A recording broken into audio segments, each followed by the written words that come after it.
जय श्री राधे कृष्णा। ओम कुकरेजा चैनल पर आपका हार्दिक स्वागत है। हरि अनंत हरि कथा अनंता में आज सुनिए अच्छे और बुरे लोगों की पहचान। बहुत समय पहले की बात है। नदी के तट पर एक गांव बसा था और उसी के नजदीक एक संत का आश्रम था। एक बार संत अपने शिष्यों के साथ नदी में स्नान कर रहे थे।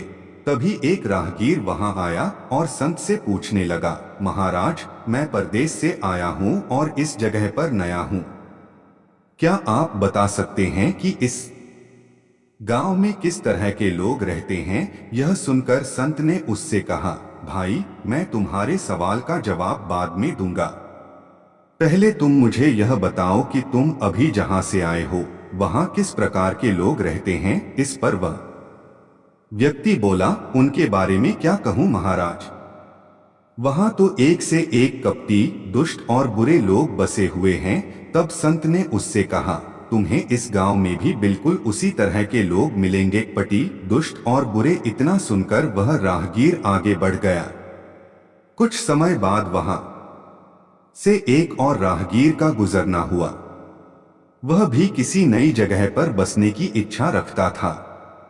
उसने संत से पूछा, महात्मन, मुझे यहाँ की आबोहवा ठीक लगती है। क्या आप बता सकते हैं कि इस गांव में कैसे लोग रहते हैं? संत ने उससे भी वही सवाल पूछा जो उन्होंने पहले राहगीर से पूछा था। इस पर राहगीर ने जवाब दिया, महात्मन, मैं जहां से आया हूं वहां तो बहुत ही सभ्य, सुलझे और नेक दिल इंसान रहते हैं। तब संत ने उससे कहा, तुम्हें यहाँ भी उसी तरह के लोग मिलेंगे, सभ्य, सुलझे हुए और नेक दिल। तुम्हें यहाँ रहने में कोई परेशानी नहीं होगी। इतना सुनते ही वह राहगीर संत को प्रणाम कर आगे बढ़ गया। शिष्य यह सब देख रहे थे। राहगीर के जाते ही उन्होंने संत से पूछा, गुरुदेव, आपने दोनों राहगीरों को एक ही स्थान के बारे में अलग अलग बातें क्यों बताईं? इस पर संत ने उनसे कहा, वत्स, आमतौर पर हम चीजों को वैसे नहीं देखते जैसी वे हैं, बल्कि उन्हें हम उसी हिसाब से देखते हैं जैसे कि हम खुद हैं। हर जगह हर प्रकार के लोग होते हैं। अब यह हम पर निर्भर करता है कि हम किस तरह के लोगों को देखना चाहते हैं।